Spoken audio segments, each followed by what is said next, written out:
When an empath stops pleasing everyone, something shocking happens. You don't become selfish, you become unavailable to anything that feeds on your self-abandonment. And that's why the world reacts like you changed into a different person, because you did. If you felt it, the sudden exhaustion with performing, the way certain people's needs now feel like pressure, the way your body refuses to cooperate with the old role, this isn't random. This is the beginning of what Carl Jung called individuation, the psyche pulling you out of unconscious service and back into your own life. Stay here. By the end of this video, you'll understand what's actually happening, why people resist your boundaries, and how to tell the difference between true compassion and survival sensitivity disguised as love. Most empaths aren't born to be doormats. They become that way because at some point, being easy was safer than being honest. Being helpful was safer than being seen. Being needed was safer than risking rejection. So you adapt, like the way a house keeps unlocking every door so others feel welcome, until it forgets what it means to have a room that is hers alone. You learn to bend before anyone else breaks. You learn to swallow what you feel so the room stays calm. And after a while, you don't even notice you're absorbing the pressure until your inner world starts cracking under weight that was never yours. And the world rewards this. People call you kind, mature, patient, understanding. They praise your empathy while quietly relying on your lack of boundaries. They feel better after talking to you while you feel like your energy got vacuumed out. That's the empath trap. You become the emotional solution for everyone else, while your own inner world becomes an afterthought. And Jung would say, that's not love. That's an identity built to survive. Before an empath changes their life, their body usually protests. Your nervous system starts acting like it's on fire. Your sleep gets weird. Your stomach tightens around certain people. You feel exhausted after quick conversations. Your mood drops after you agree to things you don't want. This isn't weakness. It's the body refusing a contract that your mind kept signing, because people-pleasing has a cost, and the bill always comes due. You override your own signals so often that your system stops whispering and starts shouting. You keep choosing harmony over honesty, and your body begins reacting like harmony is danger because it required self-erasure. You keep translating other people's emotions as your responsibility, and your nervous system never gets to stand down. That's why the body becomes the first place the truth leaks out. Your throat tightens when you're about to over-explain. Your chest compresses when you're about to agree out of guilt. Your shoulders lock when you're about to carry what isn't yours. These are not random sensations. They're boundaries trying to speak in a language you can't ignore.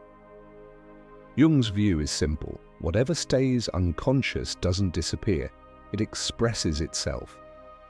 Often through symptoms, often through exhaustion, often through the sudden inability to keep performing the role that made everyone else comfortable.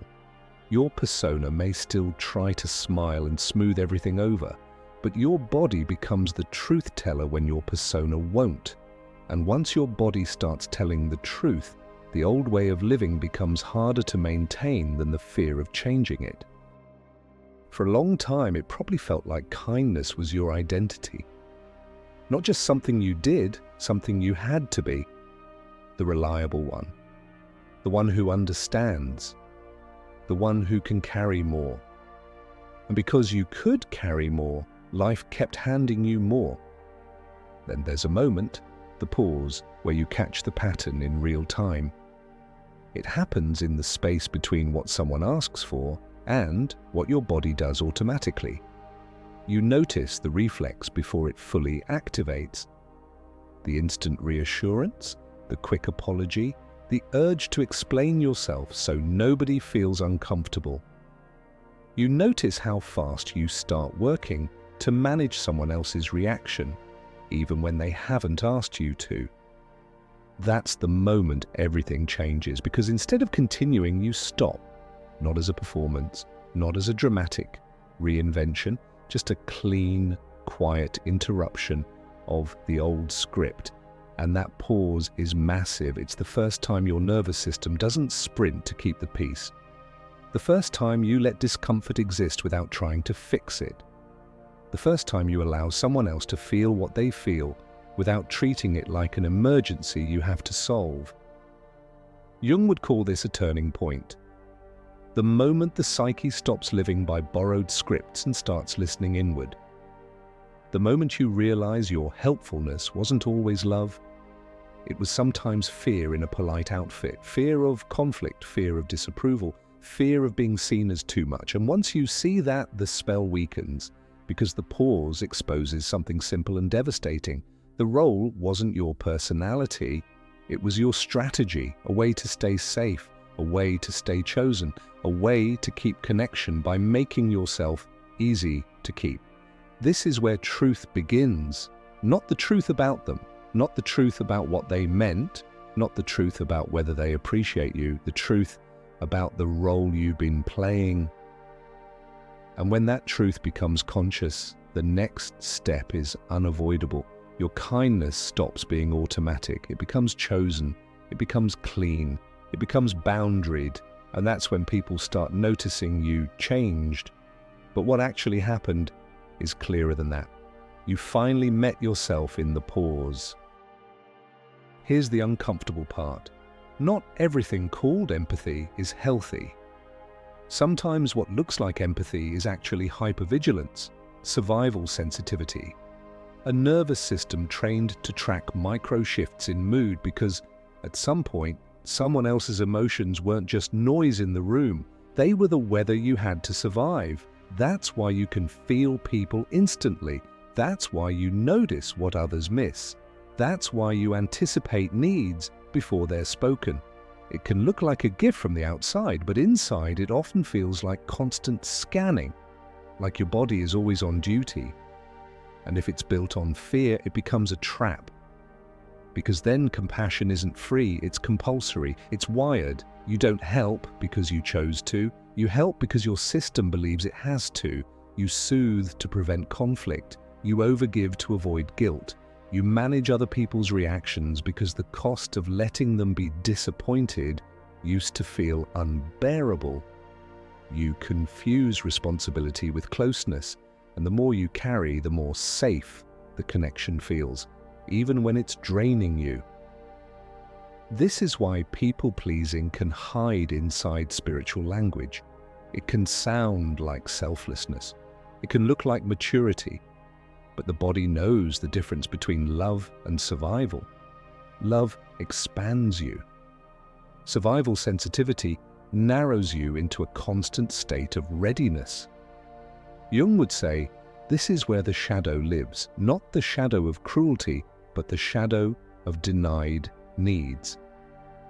The part of you that learned your own feelings were less important than keeping the environment stable. The part of you that learned to earn belonging by being useful. The part of you that became valuable by being easy. And then healing begins and something changes. You don't lose sensitivity. You gain choice. You still feel deeply, but you stop treating every emotional signal as an assignment. You can sense someone's distress without absorbing it. You can care without collapsing into responsibility. You can be present without becoming the solution. That choice is what makes you dangerous. Not dangerous to people who love you. Not dangerous to healthy relationships. Dangerous to systems that profit from your self-abandonment. Dangerous to dynamics that depended on your silence. Dangerous to anyone who built a comfort zone around your endless availability. Because when sensitivity becomes conscious, it stops being a leash. It becomes a compass. And from that point on, empathy doesn't disappear. It becomes clean, boundaried, sovereign. Once empathy is no longer a survival reflex and starts turning into a conscious choice, the entire architecture of your inner world begins to move. The change doesn't arrive as a dramatic epiphany, but as quiet, unmistakable signals that your energy, your relationships, and even your idea of love are no longer willing to follow the old rules. The first sign is energy returning to you. Not because life suddenly got softer, but because you stop bleeding yourself out in places that never refill you. You begin noticing what drains you before you call it being kind. You start catching the subtle moments where you hand away your life force out of habit, through over-explaining, over-fixing, overstaying, over-giving. And something in you shifts. You leave conversations sooner, not out of coldness, but out of self-respect.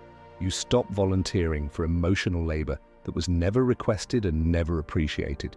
You stop being the person who always absorbs the mess so everyone else can stay comfortable. You start feeling the difference between giving and disappearing, because there's a kind of giving that comes from abundance. It feels clean, it feels chosen, it doesn't cost you your dignity. And then there's the other kind, the kind that leaves you foggy, tight in the chest, slightly resentful, and strangely tired. That's not generosity. That's leakage. That's your nervous system paying for connection. This is what projection withdrawal looks like in real life. Your life force stops being public property. You no longer treat your time, attention, and emotional capacity like an open buffet. You start responding instead of automatically rescuing. You become more selective, not because you care less, but because you finally include yourself in the equation. And when your energy returns, people notice. Some people feel it as distance because they were used to unlimited access. Some feel it as rejection because they mistook your availability for love. Some become confused because the version of you they relied on, the always yes, always understanding, always on call version, stops showing up. But here's the truth, your energy returning is not you becoming selfish. It's you becoming whole enough to stop paying for belonging with self-abandonment. And once that shift happens, the next signs come fast because the mask starts getting heavier and the truth gets harder to ignore. The second sign is the persona becoming unbearable. The nice performance starts to feel like emotional debt, like every smile you force, every agreeable nod, every softened truth is a payment you can't afford anymore. You can still be kind, but you can't fake agreement. You can still care, but you can't keep absorbing disrespect and calling it maturity. Something in you stops cooperating with the role. It shows up in small, undeniable ways. Your face won't hold the same expression. Your laugh doesn't arrive on cue. Your body feels tense the moment you start performing. You notice how quickly you begin translating your real feelings into something more digestible for other people. And then you feel the internal cost of that translation, how it drains you, how it splits you, how it leaves you slightly disconnected from your own center. This is the death of the persona in real time. Jung described the persona as a social mask, and for many empaths it becomes the good one mask. Agreeable, patient, endlessly understanding. It's the version of you that keeps relationships smooth and prevents conflict.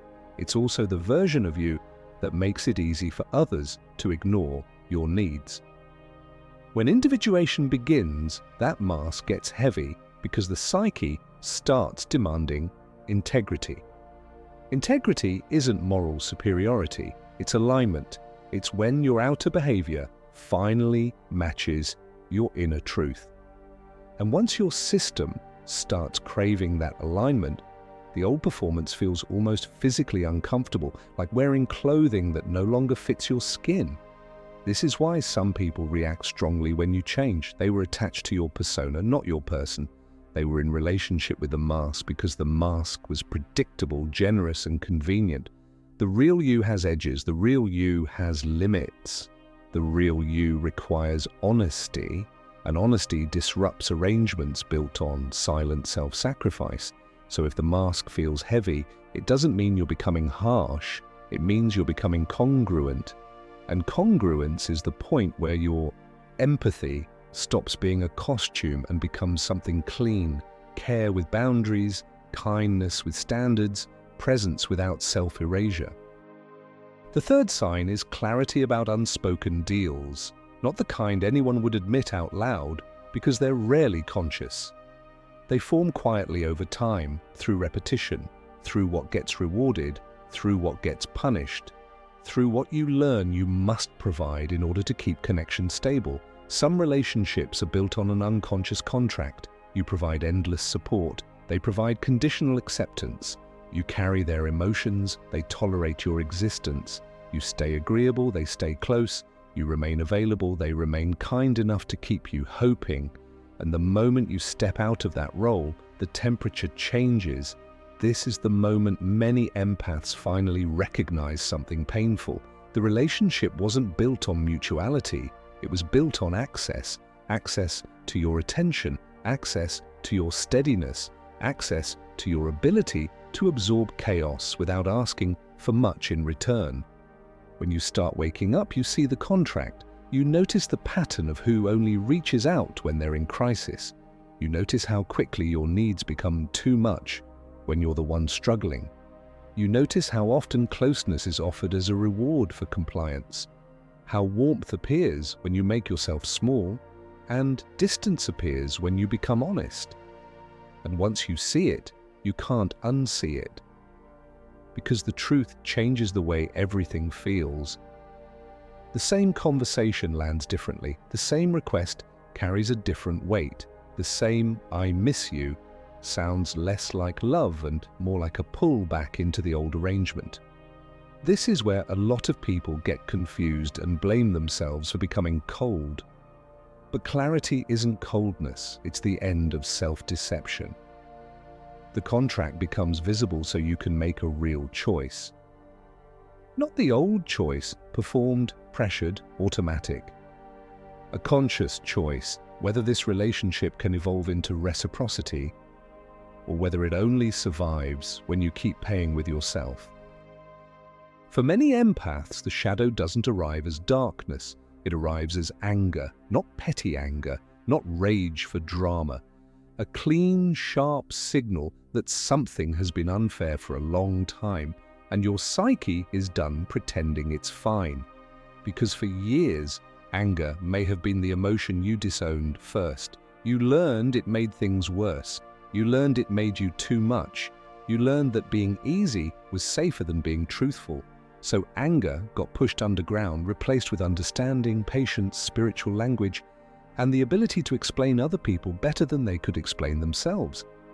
But repressed anger doesn't disappear, it waits. And when individuation begins, that stored life energy returns. Jung would say the psyche is reclaiming what was split off. What you buried to stay loved comes back asking to be integrated. That's why this anger can feel unfamiliar, almost startling. It's not there to make you cruel, it's there to make you honest, because anger, when it's conscious, carries information. It points to boundaries that were crossed. It exposes where you've been overextended. It highlights where you've been underprotected. It reveals where you've been quietly used while calling it loyalty. And that anger isn't proof you're becoming a bad person. It's often proof you're no longer available for the old arrangement. Here's the key difference. Unconscious anger leaks. It turns into sarcasm, passive distance, resentment that poisons your kindness, or sudden blow-ups that surprise even you. Conscious anger becomes clean. It becomes boundary. It becomes discernment. It becomes self-respect. It's the part of you that stops negotiating with inconsistency, the part that no longer translates disrespect into "they're just struggling," the part that recognizes that compassion without standards turns into self-betrayal. This is where a lot of empaths get scared and try to shut it down. But the goal isn't to silence anger. The goal is to mature it, to let it sharpen your no, to let it protect your time, to let it restore your dignity without turning you into someone you don't recognize.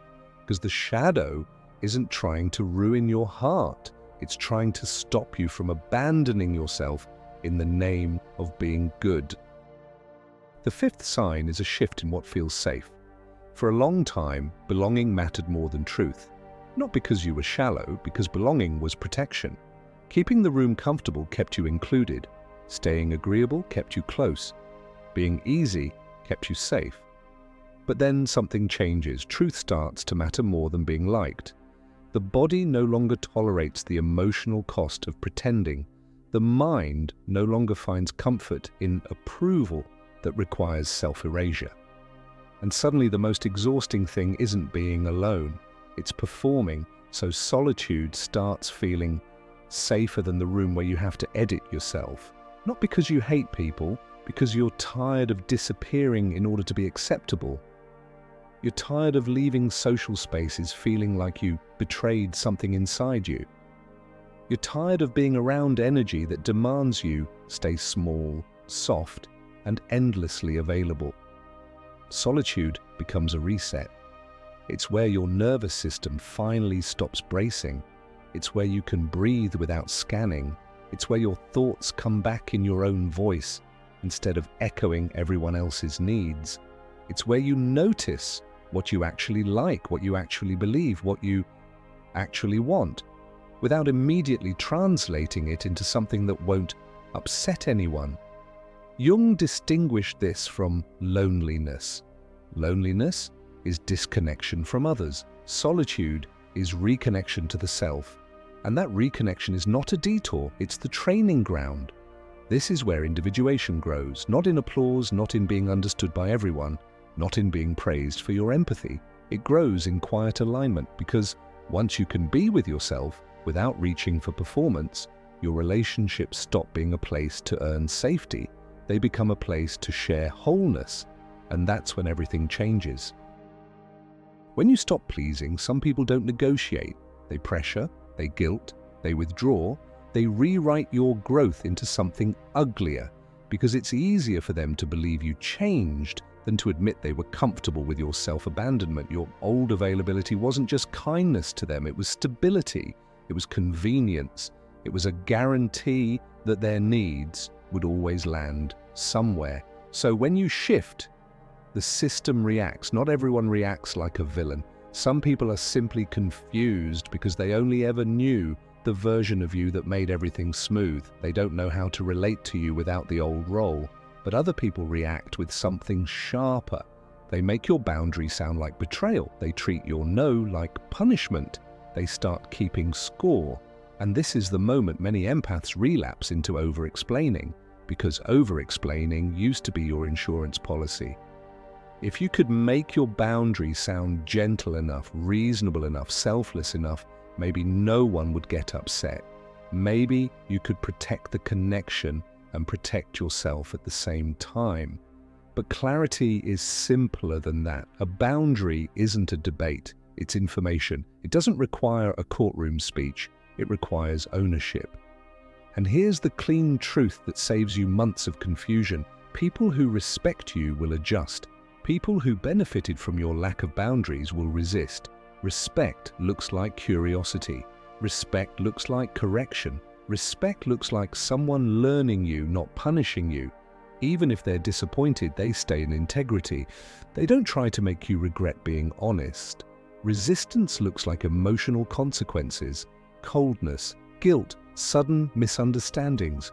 A new narrative where you're selfish, difficult, changed, or unstable, because those labels pressure you to return to the role. This isn't cynicism, it's pattern recognition. And once you recognize the pattern, you stop treating every backlash as a sign you did something wrong.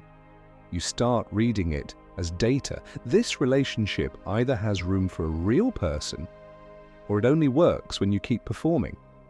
That's the first thing that happens after you stop pleasing. You lose access to the version of connection that depended on you disappearing. And in exchange, you begin building something rarer. Relationships that can survive the truth. Once the persona weakens and projection withdraws, you start seeing reality with fewer filters. Not in a paranoid way, in a clear way. The empath used to give people the benefit of the doubt, so often it became a lifestyle.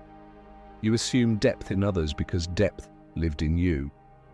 You excused inconsistency because you understood pain. You translated mixed signals into complexity. You made room for behavior that should have been addressed because you didn't want to be hard. Then clarity arrives, and it changes what your eyes can tolerate. You start noticing manipulation tactics faster. Urgency that demands you drop your life. The right now energy that bypasses your boundaries and treats your time like it belongs to them. Praise that only appears when you comply. Affection that functions like a reward system. Warmth when you overgive. Distance when you become honest. Disappointment used like a weapon. The heavy emotional tone that suggests you owe them your availability, and if you don't provide it, you're hurting them. Confusion that keeps you working harder. The kind of vague, slippery communication that forces you into constant adjustment, trying to find the right words, the right tone, the right amount of care, so the relationship doesn't destabilize. You also begin noticing something more subtle, and it might be the most important shift of all, the difference between genuine need and manufactured crisis. Genuine need has humility in it. It doesn't demand your self-erasure. It respects your limits. It doesn't punish you for having a life. Manufactured crisis has pressure in it. It escalates. It creates panic.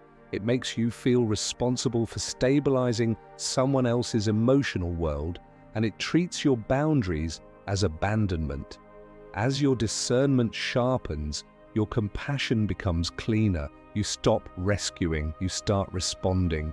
Rescuing is compulsive. It's driven by guilt, fear, and the need to keep peace at any cost. Responding is conscious. It's rooted in choice. It can include help, support, listening, even sacrifice, but it doesn't include self-erasure.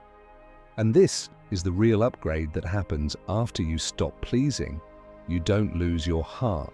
You stop handing it out like a price of admission. If you're in this phase, 3 moves stabilize the whole process without turning you cold, bitter, or closed. First, detachment without coldness. Detachment isn't indifference. It's refusing to make someone else the source of your stability. It's when your nervous system stops negotiating for crumbs. Care can still be present, but collapse is no longer the price of connection. You don't chase clarity, you live in it. You don't perform availability, you choose it. Second, shadow integration. This is where you stop treating boundaries like a moral failure. You practice saying no without apology. You allow disappointment to exist without rushing to fix it. You let anger become boundary instead of guilt. Not rage, not drama, just honesty with an edge. The part of you that used to be terrified of being too much becomes the part that protects your dignity. Jung would call this reclaiming rejected life energy. The goal isn't to become harsh, the goal is to become whole. Third, projection recall. This is the move that changes who you attract. You stop giving people your depth until they prove they can meet it. You stop over-investing in potential. You stop translating inconsistency into complexity. You respond to behavior, not fantasy. You measure by patterns, not promises. And when you do that, your empathy becomes clean, because it's no longer used to excuse what your intuition already recognized. These 3 moves are individuation in action, not theory, not a vibe. A life reorganized around truth, where kindness exists but self-erasure doesn't. When an empath stops pleasing everyone, the world often calls it selfishness. Jung would call it maturity. Because real empathy includes you. Real compassion doesn't demand you disappear. Real love doesn't require exhaustion as proof. If this video hit something real, leave 1 comment with the boundary you're learning to set, and 1 word for how it lands in your body: steady or restless. That detail matters more than any label.